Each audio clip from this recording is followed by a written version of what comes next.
La Universidad Católica Argentina presenta Index, donde la ciencia cuenta sus historias. El podcast del Vicerrectorado de Investigación e Innovación Académica de la UCA. Conducción, Dr. Nicolás Gorbov.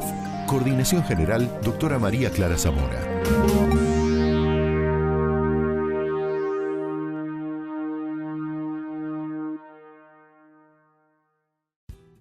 Hoy les proponemos conversar con un equipo de investigadoras que integran uno de los laboratorios del Instituto de Investigaciones Biomédicas, Unidad Ejecutora UCA-CONICET. Nos acompañan la doctora Ana María Genaro, doctora en bioquímica, investigadora principal del CONICET y jefa del Laboratorio de Psiconeuroendocrino-Inmunología. ¿Qué tal, Ana María? ¿Cómo estás? Bienvenida. Bien. Muy bien. Buen día a todos los oyentes. La doctora Adriana Burgueño, doctora en Ciencias Biológicas, investigadora adjunta del CONICET en el Biomed. ¿Qué tal, Adriana? Bienvenida. Hola, ¿qué tal? Gracias. Y la doctora Miriam Wald, doctora en Bioquímica, investigadora adjunta del CONICET con sede en el Instituto de Investigaciones Biomédicas. ¿Qué tal, Miriam? ¿Cómo estás? Bienvenida. ¿Qué tal? Buen día. Muy bien. Para comenzar, quería preguntarles cómo se conformó el laboratorio y cómo se incorporó al Instituto Biomed.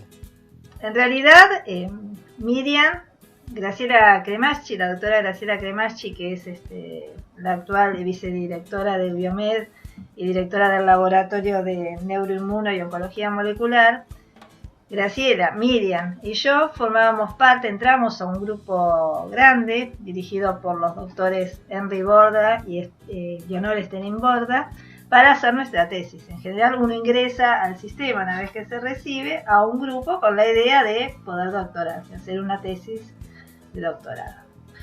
Bueno, el grupo fue creciendo y nosotros estábamos en el Centro de Estudios Farmacológicos y Botánicos, CEFIBO, a cargo de los doctores Borda. Una vez que entramos a carrera, bueno, seguimos bajo la dirección de ellos y en un momento dado ellos deciden mudarse, porque él gana un cargo de profesor titular, se mudan a la cátedra de farmacología en la Facultad de Odontología de la Universidad de Buenos Aires y nosotros tuvimos en ese momento, nos ofrecieron quedarnos en el CEFIBO como grupo independiente. Entonces Miriam, Graciela, yo y otra chica que ahora se fue a trabajar a Estados Unidos, está trabajando en Estados Unidos hace muchos años, Gabriela Gorelick, conformamos el laboratorio de, si mal no recuerdo, de inmunofarmacología, era más corto el nombre, y empezamos a formar nuestro grupo incorporando gente, obteniendo subsidios para trabajar e incorporando gente. Con el tiempo el grupo creció, bueno, y con Graciela decidimos dividir los temas. Entonces ella se dedicó al estudio del eje tiroideo, la respuesta inmune y el crecimiento tumoral, y a mí nos interesó los efectos del estrés en la respuesta inmune, en el metabolismo y en la conducta. En su momento, ya siendo dos grupos independientes, fuimos invitadas a participar de este hermoso proyecto que para mí constituye el Biomed. La verdad que nos pareció un lugar de excelencia para poder desarrollar nuestra investigación y si mal no recuerdo, en el año 2015 nos mudamos al Biomed, al laboratorio que ocupamos hoy en el Biomed.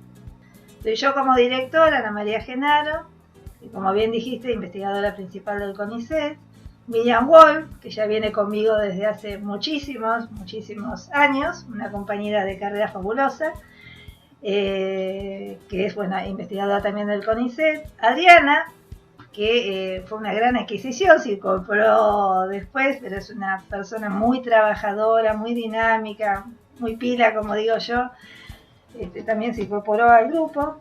La doctora Roxana Rubinstein, que fue una chica que hizo la tesis con Miriam y conmigo, que después se fue a trabajar al exterior. Ella estuvo 7 años en Estados Unidos trabajando y luego decide regresar al país y se incorpora al grupo desde el exterior. Es actualmente investigadora asistente del CONICET.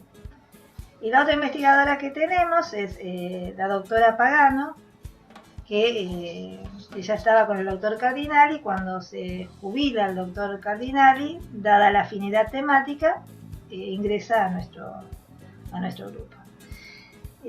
Tenemos como personal de apoyo, que yo siempre la nombro, digo siempre salís en todos los sorteos, que es súper dispuesta y también divina. Realmente quiero destacar que tenemos un grupo humanamente muy bueno. María Rosa González Moranos, la técnica del laboratorio, y tenemos en este momento becarios a Andrés Prochnik, que está próximo a rendir su tesis, las becarias Paula Marcone, que es becaria CONICET, Sofía Quiroga, que tiene una beca de la Agencia de Promoción Científica y Técnica, y el recientemente incorporado becario Ignacio Lager, que está con una beca de estas cofinanciadas UCA CONICET. O sea, esa sería la conformación del grupo en este momento. ¿Podrían contarnos algo acerca de la denominación del laboratorio? Tradicionalmente, digamos, la biología, la medicina tendió a dividir los sistemas, ¿no? Fraccionando los conocimientos, es decir, poniendo límites definidos y estudiando un sistema dado. Eso hoy en día ha cambiado, porque en realidad esos sistemas forman parte de un todo, de un organismo vivo entero, y todos esos sistemas se comunican entre sí.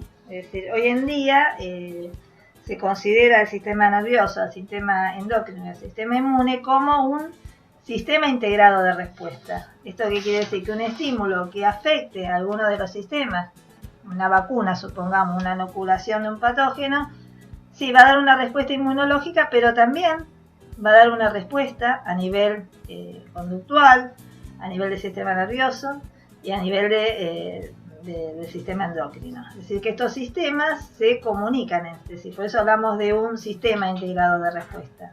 ¿Sí? No es únicamente un sistema que responde, sino que se responde en conjunto. Típico es el ejemplo de cuando tenemos fiebre, que estamos, quizás tenemos fiebre, sí, debido a la liberación de citoquinas por el sistema inmune, pero también nos da un estado de adormecimiento, letargia, es decir, modifica nuestra conducta. Quizás es el ejemplo más claro. De ahí que nosotros, bueno, al considerar este sistema integrado de respuesta, tenemos el sistema endocrino, el sistema inmune y el sistema nervioso. Este sistema puede sufrir, siempre se interacciona para mantener el equilibrio del organismo. Hay factores externos que pueden romper este equilibrio, entre los que nosotros consideramos muy importante el estrés. ¿Por qué lo consideramos el estrés? ¿Qué es el estrés? Como primera medida. El estrés es un desafío a lo que es la homeostasis. La homeostasis, bueno, repasando un poquito de fisiología, son aquellos mecanismos que nos permiten, o es la capacidad del organismo, de mantenerse en equilibrio.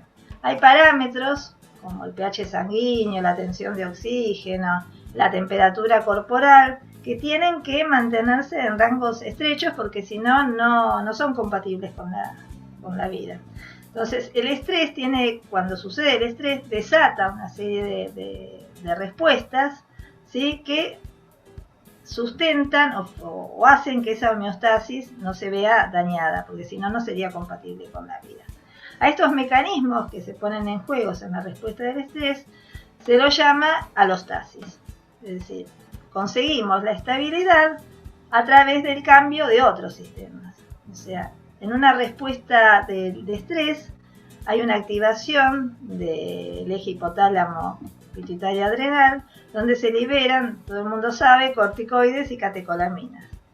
¿Y esto para qué? Bueno, para que esa respuesta de estrés nos prepara hacia la lucha y huida, digamos, filogenéticamente nos estamos defendiendo de algo que es una amenaza para nosotros. Hay diferencia entre lo que es el estrés agudo, esto que acabo de definir, esta respuesta alostática que hace que después todo vuelva al equilibrio, es un estrés agudo. Cuando esta respuesta se repite en el tiempo, se desregulan estos sistemas. Y entonces aparecen los efectos nocivos del estrés. En general, los efectos nocivos del estrés están asociados al estrés crónico, es decir, el estrés que perpetúa en el tiempo. Cosa que es muy habitual en la vida moderna, porque no todos los días sufrimos inundaciones, catástrofes terribles, gracias a Dios, pero digamos, nos estresamos por pequeñas cosas, es decir, perdimos el colectivo, fuimos al banco y nos estaban de paro, cosas así que no son grandes catástrofes, pero que nos van dando pequeños picos de estrés. Y eso depende también de la persona, ¿no? De lo que es la percepción del estrés. Para lo que a uno es un desastre, para otro quizás no lo es tanto y se lo toma con otra filosofía. Aparte del estrés, en los últimos años hemos incorporado otro mal moderno, que son los malos hábitos alimenticios. Es decir, hoy por hoy la gente consume dietas ricas en grasas, en carbohidratos, lo que trae aparejado obesidad. Y la obesidad a su vez trae aparejados un montón de trastornos. Entonces, bueno, también nos interesa, digamos, ver cómo esta mala alimentación, estos malos hábitos alimenticios, ¿sí? También disrumpen esa famosa interacción que hablábamos en un principio, de este sistema integrado de respuesta formado por el sistema neuroendocrino, por el sistema inmune.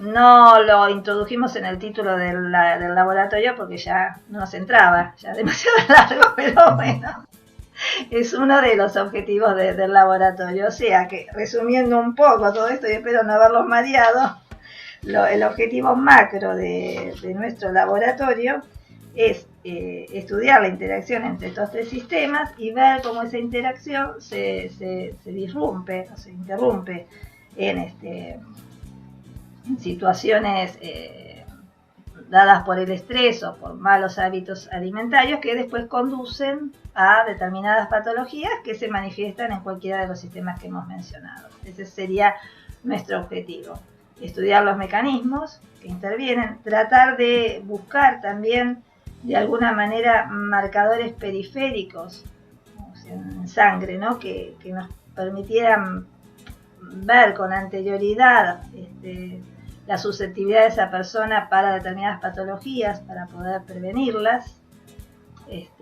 Y bueno, también estudiar un poco los tratamientos farmacológicos que tenemos disponibles como para poder tratar las patologías que estudiamos. Ya nos ha adelantado algo Ana María. ¿Podrían comentarnos un poco más acerca de las líneas de investigación que se encuentran desarrollando?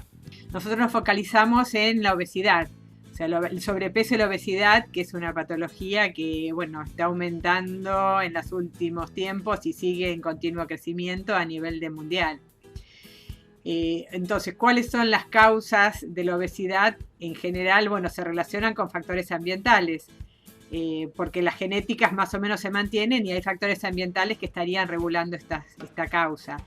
Entre ellos, obviamente, la alimentación, una mala alimentación que está llena de, digamos, con bajas fibras y más cantidad de grasas. Y también la participación del estrés, o sea que, como bien comentaba Ana, el estrés ya es dejó de ser algo ocasional para volverse un malestar permanente en nuestra sociedad. Y hay un vínculo entre el estrés y, digamos, y la obesidad. O sea, está el clásico dicho de que engordo porque estoy estresado. Entonces es una convención aceptada que el estrés favorece la ingesta de alimentos placenteros para el paladar, para sentir, digamos, generalmente son o ricos en grasas o más dulces, y favorece entonces la sensación de una felicidad, de un placer. Entonces hay un vínculo entre digamos, lo que se llama el síndrome, que relaciona el metabolismo, que sería todo lo que iría dirigido hacia la obesidad, los cambios en el metabolismo, y los estados de ánimo y el estrés. Entonces, digamos, nuestro modelo es en animalitos, en ratones de experimentación, ver el efecto entonces de la dieta y el estrés. Y nosotros elegimos como una dieta que está rica en manteca y en grasa, o sea que se parece mucho a la comida chatarra que nos gusta tanto. Y el estrés, que como presentó Ana, es un estrés moderado, que se parece, digamos, a los estrés que vivimos diariamente en el transporte público, un paro sorpresivo de transporte. Bueno, queremos volver a que haya esas cosas de transporte. Y también, por ejemplo, hoy en día que nos enteramos que nuestro vecino con el que viajamos ayer en el ascensor hoy tiene COVID. Esas cosas que nos genera un estrés, digamos, moderado y que se manifiesta a diario, o sea, crónicamente.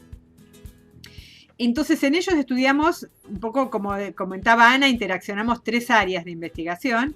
Una que sería la presencia de obesidad y de cambios en el metabolismo, tanto de hidratos de carbono, de los azúcares y la insulina, medimos, como en el de los lípidos, que serían los triglicéridos, el colesterol. O sea, toda el área metabólica que llevaría a la obesidad. También estudiamos la parte cognitiva, o sea, está descrito, digamos, una asociación entre la obesidad y las alteraciones en la memoria de trabajo y la función ejecutiva. Entonces estudiamos qué es lo que pasa en todo lo que es la parte cognitiva, y también lo que hay es si hay modificaciones en la microbiota intestinal que llevarían hacia el desarrollo de esta obesidad y estado de diabetes también. Bueno, acá introducimos un término que no lo presentó Ana, que sería la microbiota intestinal, o la microbiota, digamos. Nosotros estamos colonizados por muchos microorganismos y esa colonización la llamamos microbiota. Y está compuesto por más de 100 billones de microorganismos. O sea que nuestros microorganismos constituyen entre 150 y 200 veces más de genes en la microbiota que los genes que tiene un conjunto de células de nuestro individuo.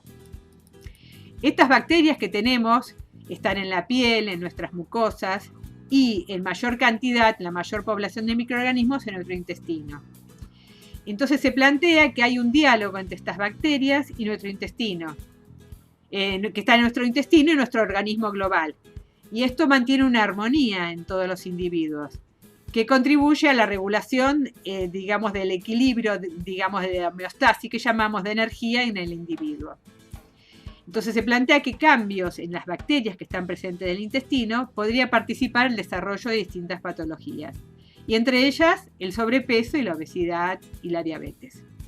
Y bueno, esto es un poco nuestra línea de investigación. Yo manejo otra línea que también está relacionada con el estrés, pero que estudia lo que le pasa a la madre que sufre, en realidad a las crías que están expuestas a que la madre sufrió estrés. Básicamente ya estaba descrito que cuando la madre sufre cualquier injuria durante la gestación, eso va a condicionar la salud de las crías.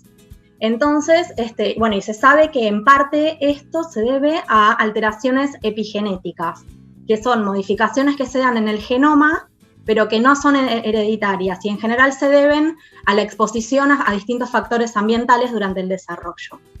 Así que, bueno, nosotros nos interesó estudiar en ratones también cómo este estrés al que la madre gestante está expuesto podía afectar la salud a nivel metabólico en la cría. Se sabe, por ejemplo, que nosotros buscamos algunos genes que tienen alteraciones epigenéticas y que están relacionadas con enfermedades metabólicas, pero también está descrito que el estrés gestacional puede producir trastornos conductuales en las crías. Y bueno, en el caso del estrés, además, es un factor muy importante la sensibilidad que tiene cada individuo, el estrés, que creo que Ana lo mencionó antes. Entonces nosotros lo que hacemos es usar 2 cepas distintas de ratones, una que es más sensible al estrés y otra que es más resistente. Y de ese modo observamos distintas alteraciones en las crías de acuerdo a cuánto sufrió su madre el estrés. Y bueno, además estudiamos los 2 sexos, estudiamos machos y hembras porque los distintos sexos responden distinto a la exposición a estrés. ¿Establecen conexiones con otras disciplinas? Por ejemplo, el estrés es un tema muy estudiado por la psicología. Sí, muy interesante la pregunta y muy atinada. El manejo del estrés evidentemente es muy importante para todo lo que nosotros hacemos, es decir, surge de nuestros resultados que el poder manejar el estrés en realidad sería notablemente beneficioso.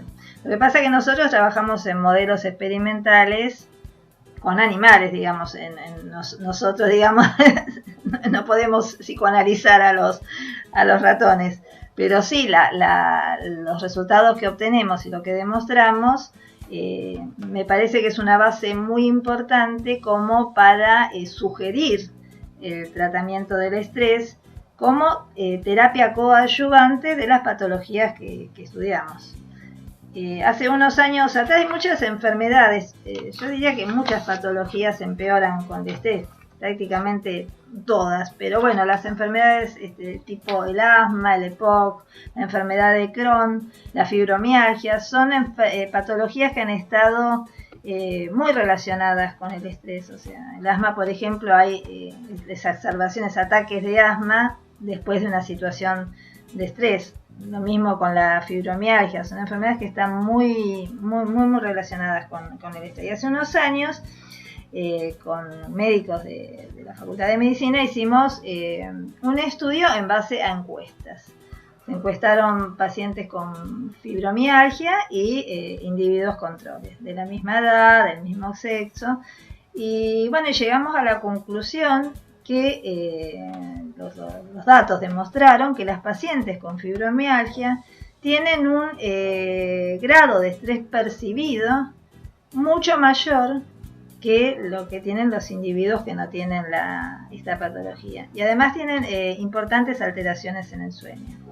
Es decir, que de alguna manera esa evidencia nos hace pensar que un buen tratamiento, ¿sí?, una buena terapia psicológica, sería de mucha utilidad para el tratamiento de estas enfermedades.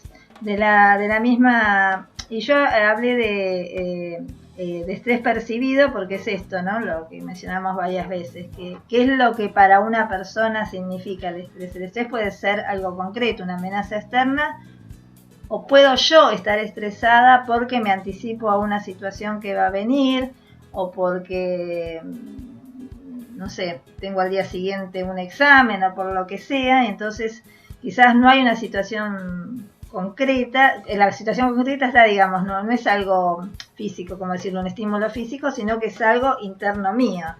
Entonces yo percibo en algo una situación de estrés que a lo mejor, como dijimos antes, para otra persona no lo es. Y en esto, bueno, quisiera detenerme en decir que nosotros, bueno, estudiamos entre las líneas que tenemos, empezamos estudiando un poco el efecto del estrés en lo que es la respuesta inmune, sobre todo en lo que es la respuesta tumoral. Y demostramos claramente que la progresión tumoral, nosotros trabajamos con un modelo de linfoma, la progresión tumoral es muchísimo mayor en animales que están bajo estrés.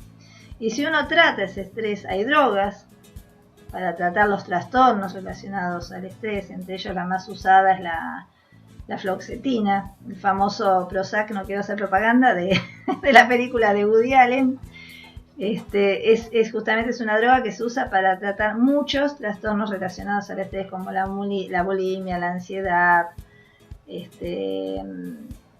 y utilizando esa droga para disminuir los efectos del estrés, vimos que la progresión tumoral era mucho menor y que se aumentaba muchísimo la sobrevida de estos animales. Está controvertido el tema de utilizar estas drogas que en general pertenecen al grupo de los antidepresivos en pacientes con cáncer, pero nos demuestra que quizás una buena psicoterapia pueda ayudar a por lo menos a que el progreso de la patología sea no tan grande y el paciente tenga una mejor calidad de vida.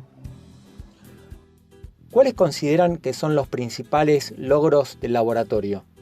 Uno de los logros que me parece importante es esto de haber demostrado que la fluoxetina puede modular la respuesta inmune y que puede ser muy beneficioso para como terapia de apoyo en la evolución tumoral. Ya medio lo dije, no quizás usando ese fármaco, pero sí utilizando algo que puede ser una buena terapia psicológica que disminuya el estrés.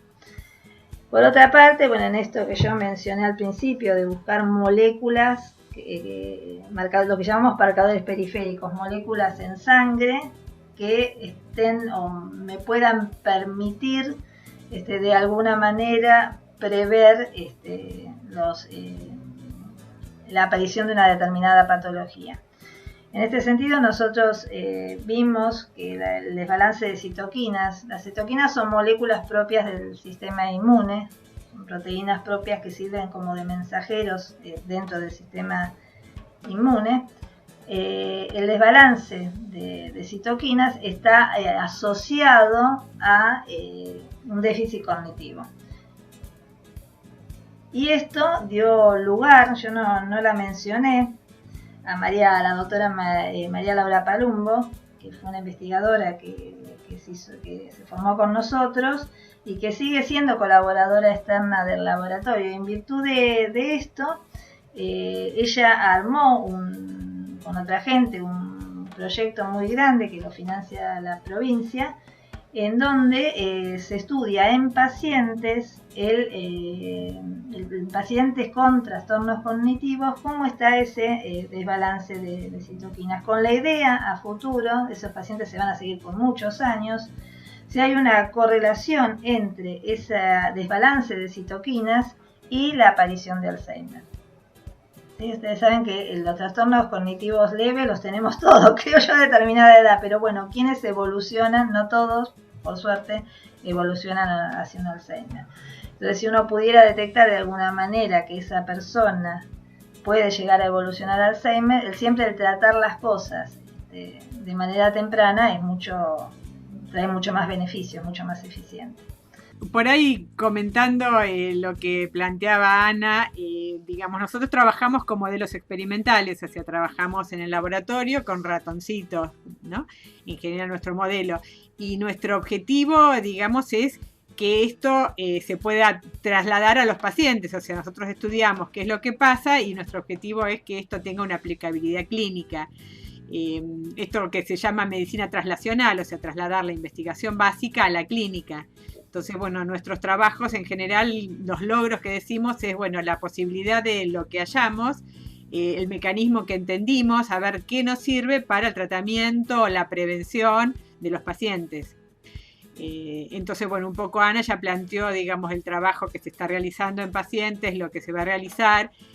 También, digamos, otro comentario, observamos, por ejemplo, que en la obesidad asociada a esta dieta, en estos modelos de ratoncitos con la dieta grasa, hay una alteración en la memoria de trabajo. Y esta alteración está asociada con, digamos, con la expresión de una neurotrofina que se llama BDNF, que es por su sigla en inglés, que está implicada en el crecimiento de las neuronas. Y se observa entonces una disminución tanto en el sistema nervioso central como en los linfocitos, o sea, a nivel periférico. Entonces esto nos da una idea, como comentaba Ana, de que nosotros buscamos marcadores tempranos de patologías, por ejemplo, de déficit cognitivo, que se puedan medir en los pacientes, en sangre periférica de los pacientes. Eso también es una posibilidad. Y además, por otro área que es el que se está trabajando ya en pacientes, es sobre una línea de investigación que hemos estudiado que se basaba en que hay pacientes con diabetes que tienen una sensibilidad a desarrollar infecciones severas y hay otros pacientes que no. Entonces nosotros trabajamos sobre esa diferencia, qué es lo que ocurre con el sistema inmunológico en dos grupos de ratones, como comentaba Adri antes, genéticamente diferentes, con distinta sensibilidad, distinto background, digamos, base genética. Y observamos que frente al desarrollo de la diabetes, uno de ese grupo de ratones tiene una respuesta, disminuye su respuesta inmunológica, porque hay una disminución en las defensas antioxidantes. Y el otro grupo de ratones, frente a ese mismo desafío de la diabetes, tiene un aumento de sus defensas antioxidantes y no altera su sistema inmune, su respuesta inmunológica, digamos. Entonces ahora, en este momento, estamos estudiando qué ocurre con los pacientes para tener un marcador, digamos, de la existencia que hay una mayor predisposición a desarrollar infecciones, y estamos encontrando algo similar a lo que pasa en nuestro modelo animal. ¿Qué nuevos temas o cuestiones les gustaría abordar? Tenemos algunos proyectos en colaboración con el Hospital Británico, que no son puntualmente sobre estrés en particular, pero están relacionados con todo el tema de la obesidad, de la inflamación y esas cosas que veníamos diciendo.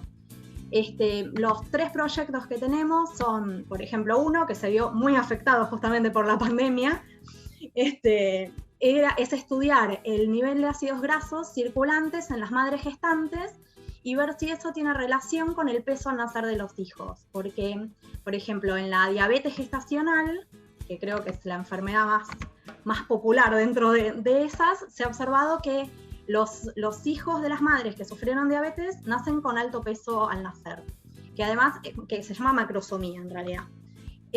Pero se ha observado que no todos los chicos que nacen con un alto peso vienen de madres con diabetes. Entonces, nosotros estamos buscando si una consecuencia de la diabetes gestacional es el aumento de los ácidos grasos circulantes. Entonces estamos buscando si no hay madres que no tienen diabetes gestacional, pero que sí tienen elevados los niveles de ácidos grasos y que por eso están teniendo chicos con alto peso. Además, el alto peso al nacer se considera que es un condicionante justamente para el desarrollo de las enfermedades metabólicas que nosotros estábamos hablando. Entonces, es importante por ese lado. Después, tenemos otro proyecto que la idea es estudiar en individuos que sufren apnea del sueño, que es cuando uno deja de respirar en un breve lapso de tiempo durante el sueño precisamente, si hay una relación entre el grado de la apnea, porque el grado de la apnea tiene distintos niveles, creo que son 4 o 5 niveles, y si eso está relacionado con algunos marcadores que se llaman polimorfismos, que son alteraciones en el genoma que están relacionadas, a veces no hacen nada, y a veces están relacionadas con la cantidad de determinada molécula que se encuentra en circulación en ese paciente. Entonces nosotros vamos a ver si la cantidad de moléculas inflamatorias en esos pacientes se encuentra alterada de acuerdo al nivel de la apnea. Y por último, el último proyecto, que de hecho es el último que empezamos también, que es la tesis de doctorado de Ignacio Lager, que Ana lo mencionaba, que es becario UCA CONICET, se propone encontrar un marcador en sangre para predecir la presencia de epilepsia farmacoresistente. Que la epilepsia farmacoresistente es un tipo de epilepsia que no responde favorablemente al uso de una única medicación.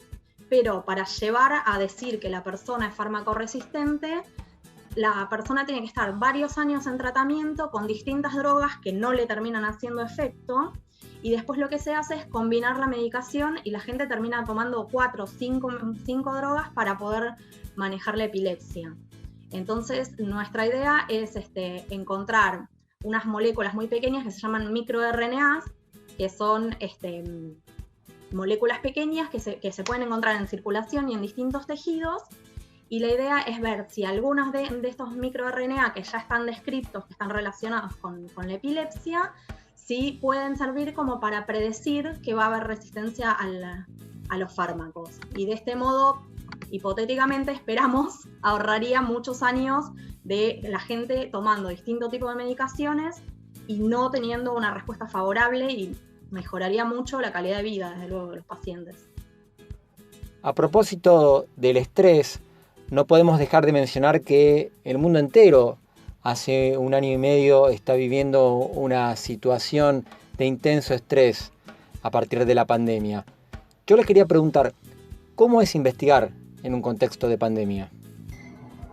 Yo diría o resumiría que investigar en un contexto de pandemia es como cualquier otra actividad, como vivir o realizar cualquier trabajo en un contexto de pandemia. O sea, yo lo resumo como complicado, desgastante, tedioso. O sea, el ser humano está, no diríamos está hecho, pero está acostumbrado, o es un ser que es sociable, necesita vivir en sociedad, necesita la interacción con el otro, pero la interacción personal, no la interacción virtual. Creo que todos estamos como un poco cansados de estar sentado frente a una computadora, ya sea trabajando, haciendo un Zoom para discutir los resultados, o sea, se hace muy, muy cuesta arriba en el sentido de que uno mismo se desmotiva. No es lo mismo estar en el laboratorio que estar discutiendo las cosas a través de un Zoom.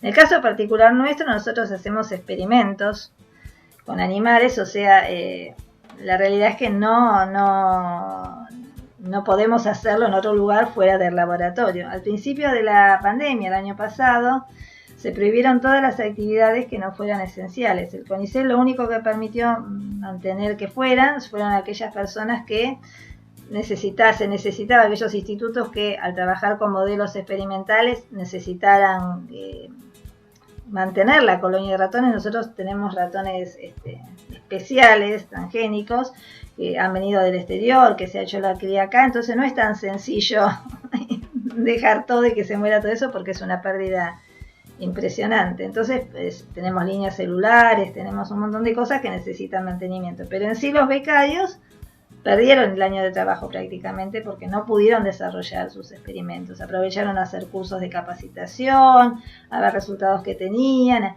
pero digamos significó un atraso importante.